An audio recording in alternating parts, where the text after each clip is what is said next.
ಹೆತ್ತ ಅಮ್ಮನೆ ಮಗಳನ್ನ ನೀರಿನಲ್ಲಿ ಮುಳುಗಿಸಿ ಹತ್ಯೆ ಮಾಡಿದಂತಹ ಒಂದು ಪ್ರಕರಣ ಬೆಳಕಿಗೆ ಬಂದಿದೆ. ಜೂನ್ 5ರಂದು ಮಗುವನ್ನ ಮನೆಯಿಂದ ಕರೆದೊಯ್ದಿದ್ದಂತಹ ತಾಯಿ ಮಗುವನ್ನ ಕೊಂದು ಹಾಕಿದ್ದಾಳೆ. ಮನೆಯಿಂದ ಕರೆದೊಯ್ದಿದ್ದಂತಹ ತಾಯಿ ಶ್ವೇತಾ ಮಗುವನ್ನ ನೀರಿನಲ್ಲಿ ಮುಳುಗಿಸಿ ಸಾಯಿಸಿದ್ದಾರೆ ಅನ್ನೋ ಮಾಹಿತಿಗಳು ಲಭ್ಯವಾಗ್ತಾ ಇದೆ. ತಾಯಿ ಹಾಗೂ ಮಗುವನ್ನ ಕರೆದೊಯ್ದಿರುವಂತಹ ದೃಶ್ಯ ಸಿಸಿಟಿವಿಯಲ್ಲಿ ಸೆರೆಯಾಗಿದೆ. ಕ್ಯಾಮೆರಾದಲ್ಲಿ ಸೆರೆಯಾಗಿರುವಂತಹ ದೃಶ್ಯಗಳ ಆಧಾರದ ಮೇಲೆ ತಾಯಿಯೇ ಆ ಮಗುವನ್ನ ಕೊಂದಿದ್ದಾರೆ ಅನ್ನೋ ಮಾಹಿತಿ ಲಭ್ಯವಾಗ್ತಾ ಇದೆ. ನೆಲಮಂಗಲದಲ್ಲಿ ರಘು ಹಾಗೂ ಶ್ವೇತಾ ದಂಪತಿ ಇಬ್ಬರು ನೆಲೆಸಿದ್ರು. ನೈಟ್ ಡ್ರೆಸ್ನಲ್ಲಿ ಮಗುವನ್ನ ಹೊರಗೆ ಕರೆದುಕೊಂಡು ಹೋಗಿರುವಂತಹ ಒಂದು ದೃಶ್ಯ ಸಿಸಿಟಿವಿಯಲ್ಲಿ ಸೆರೆಯಾಗಿದೆ. ತಾಯಿ ಜೊತೆಗೆ ಹೋಗೋದಕ್ಕೆ ಮಗು ಹಿಂದೇಟು ಹಾಕಿತ್ತು. ನಾನು ಹೋಗೋದಿಲ್ಲ ಅಂತ ತುಂಬಾ ಹಿಂದೇಟು ಹಾಕಿತ್ತು. 6 ವರ್ಷದ ಸಾನ್ವಿ ನಾನು ಹೋಗೋದಿಲ್ಲ ಅಂತ ಎಷ್ಟೇ ಹಠ ಹಿಡಿದ್ರೂ ಕೂಡ ಮಗುವನ್ನು ಹೊತ್ತುಕೊಂಡು ಹೋಗಿದ್ದಾರೆ.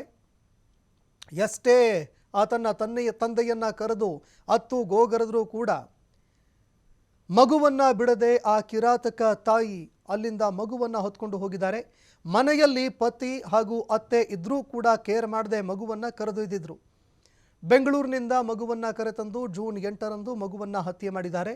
ಹುಟ್ಟೂರು ಹಾಸನ ಜಿಲ್ಲೆ ಜಿನ್ನೇನಹಳ್ಳಿ ಕೊಪ್ಪಲು ಗ್ರಾಮದಲ್ಲಿ ಹತ್ಯೆ ಮಾಡಿದ್ದಾರೆ ಅನ್ನೋ ಮಾಹಿತಿ ಲಭ್ಯವಾಗ್ತಾ ಇದೆ. ಮರಣೋತ್ತರ ಪರೀಕ್ಷೆ ಬಳಿಕ ಮಗುವಿನ ಮೃತದೇಹ ಹಸ್ತಾಂತರ ಮಾಡಲಾಗಿದೆ.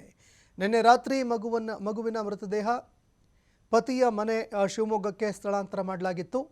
ಇವತ್ತು ಮೃತ ಸಾನ್ವಿಯ ಅಂತ್ಯಕ್ರಿಯೆ ನೆರವೇರುತ್ತೆ ಅನ್ನೋ ಮಾಹಿತಿಗಳು ಲಭ್ಯವಾಗ್ತಾ ಇದೆ. ಇನ್ನು ಸಾಮಾಜಿಕ ಜಾಲತಾಣದಲ್ಲಿ ಹಾಗೂ ಸ್ಥಳೀಯರು ಇಂತಹ ಕಿರಾತಕ ತಾಯಂದಿರು ಯಾರಿಗೂ ಸಿಗೋದು ಬೇಡ ಅಂತ ಈಕೆಯ ವಿರುದ್ಧ ಹಿಡಿಶಾಪ ಹಾಕ್ತಾ ಇದ್ದಾರೆ. ಮನೆಯಲ್ಲಿ ಸಿಸಿಟಿವಿ ಕ್ಯಾಮೆರಾ ಅಳವಡಿಕೆ ಮಾಡಲಾಗಿತ್ತು. ಮಗು ಎಷ್ಟೇ ಅತ್ತು ಅವಲತ್ಕೊಂಡ್ರು ಗೋಗರೆದ್ರೂ ಕೂಡ ಮಗುವನ್ನು ಬಿಡದೆ ಹೊತ್ತೊಯ್ತಾ ಇರುವಂತಹ ದೃಶ್ಯ ಈಗ ಸಿಸಿಟಿವಿಯಲ್ಲಿ ಸೆರೆಯಾಗಿದೆ. ಈ ಬಗ್ಗೆ ಮತ್ತಷ್ಟು ಮಾಹಿತಿ ಕೊಡ್ತಾರೆ ಪ್ರತಿನಿಧಿ ಪ್ರಕಾಶ್. ಫೋನ್ ಸಂಪರ್ಕದಲ್ಲಿ ಜಾಯ್ನ್ ಆಗಿದ್ದಾರೆ. ಪ್ರಕಾಶ್, 6 ವರ್ಷದ ಬಾಲಕಿಯನ್ನ ಹೆತ್ತ ತಾಯಿ ಕೊಲೆ ಮಾಡಿರುವಂತಹ ಒಂದು ಪ್ರಕರಣ ಬೆಳಕಿಗೆ ಬಂದಿದೆ. ಏನಿದು ಪ್ರಕರಣ? ಈ ಬಗ್ಗೆ ಮತ್ತಷ್ಟು ಮಾಹಿತಿ ಕೊಡೋದಾದ್ರೆ.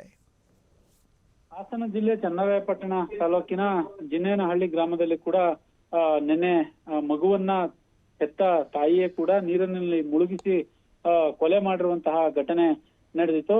ಇದಕ್ಕೆ ಸಂಬಂಧಪಟ್ಟ ಹಾಗೆ ಸಾಕಷ್ಟು ಆಸ್ಪತ್ರೆಯ ಮುಂದೆ, ಹಾಸನದ ಜಿಲ್ಲಾಸ್ಪತ್ರೆಯ ಮುಂದೆ ಎರಡೂ ಕಡೆ ಅಂದ್ರೆ ಶ್ವೇತಾ ಮತ್ತೆ ಪತಿ ರಘು ಇಬ್ಬರ ಕಡೆಗೂ ಕೂಡ ಸಾಕಷ್ಟು ವಾದ ವಿವಾದ ನಡೆದಿ ಕೈ ಮಿಲಾಯಿಸುವ ಹಂತಕ್ಕೆ ಕೂಡ ಹೋಗಿ ಪೊಲೀಸರ ನಡುವೆ ಇಬ್ಬರಿಗೂ ಕೂಡ ಹೊಡೆದಾಟ ಆಗಿತ್ತು. ನಂತರದಲ್ಲಿ ಇದು ಹಿರಿಸಾವೆ ಪೊಲೀಸ್ ಠಾಣೆಯಲ್ಲಿ ಪ್ರಕರಣ ದಾಖಲಾಗಿರ್ತಕ್ಕಂಥದ್ದು. ಒಂದು ಏನಂದ್ರೆ ಜೂನ್ 5ರಂದು ಮಗುವನ್ನು ಮನೆಯಿಂದ ಕರೆದೊಯ್ದಂತಹ ಶ್ವೇತಾ, ಆ ದೃಶ್ಯಾವಳಿಗಳಲ್ಲಿ ಸಂಪೂರ್ಣವಾಗಿ ನೋಡ್ಬೋದು, ಮಗು ಆಕೆಯ ಜೊತೆ ಹೋಗ್ಲಿಕ್ಕೆ ಸಾಕಷ್ಟು ನಿರಾಕರಿಸಿರುವಂತದ್ದು.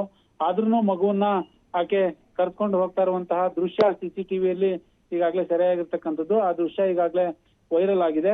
ಬೆಂಗಳೂರಿನ ನೆಲಮಂಗಲದಲ್ಲಿ ರಘು ಮತ್ತೆ ಶ್ವೇತಾ ಕುಟುಂಬ ವಾಸ ಮಾಡ್ತಾ ಇತ್ತು. ರಘು ಮತ್ತೆ ಶ್ವೇತಾ ನಡುವೆ ಸಾಕಷ್ಟು 4 ವರ್ಷಗಳಿಂದಲೂ ಅವರ ಇಬ್ಬರ ನಡುವೆ ಮನಸ್ತಾಪ ಇತ್ತು ಅನ್ನುವ ಮಾಹಿತಿ ಸದ್ಯಕ್ಕೆ ಲಭ್ಯವಾಗಿರ್ತಕ್ಕಂಥದ್ದು. ರಘು ಒಂದು ಆರೋಪ ಮಾಡ್ತಾ ಇರುವಂತದ್ದು ಏನು ಅಂತ ಅಂದ್ರೆ ತನ್ನ ಹೆಂಡತಿಗೆ ಬೇರೊಂದು ಸಂಬಂಧವಿತ್ತು, ಅಂದ್ರೆ ಅನೈತಿಕ ಸಂಬಂಧ, ಅಕ್ರಮ ಸಂಬಂಧ ಇತ್ತು ಅನ್ನುವ ಆರೋಪವನ್ನು ಸದ್ಯಕ್ಕೆ ಮಾಡ್ತಾ ಇರುವಂತದ್ದು. ಆದ್ರೆ ಇನ್ನೊಂದು ಮಾಹಿತಿಯ ಪ್ರಕಾರ ಆಕೆಯ ಮನಸ್ಥಿತಿ, ಶ್ವೇತಾ ಮನಸ್ಥಿತಿ ಸರಿ ಇಲ್ಲ ಅನ್ನೋದು ಅಲ್ಲಿ ಏನೋ ಅವರ ಶ್ವೇತಾ ಸಂಬಂಧಿಕರ ಒಂದು ವಾದ ಆಗಿರ್ತಕ್ಕಂಥದ್ದು. ಈಗ ಸದ್ಯಕ್ಕೆ ಪೊಲೀಸ್ ಠಾಣೆಯಲ್ಲಿ ಪ್ರಕರಣ ದಾಖಲಾಗಿದೆ. ಎರಡೂ ಕಡೆಯಿಂದ ತನಿಖೆಯನ್ನು ಕೂಡ ಆರಂಭ ಮಾಡಿರುವಂತದ್ದು. ಸಂತೋಷ್, ಧನ್ಯವಾದಗಳು ಪ್ರಕಾಶ್ ನಿಮ್ಮೆಲ್ಲ ಮಾಹಿತಿಗೆ.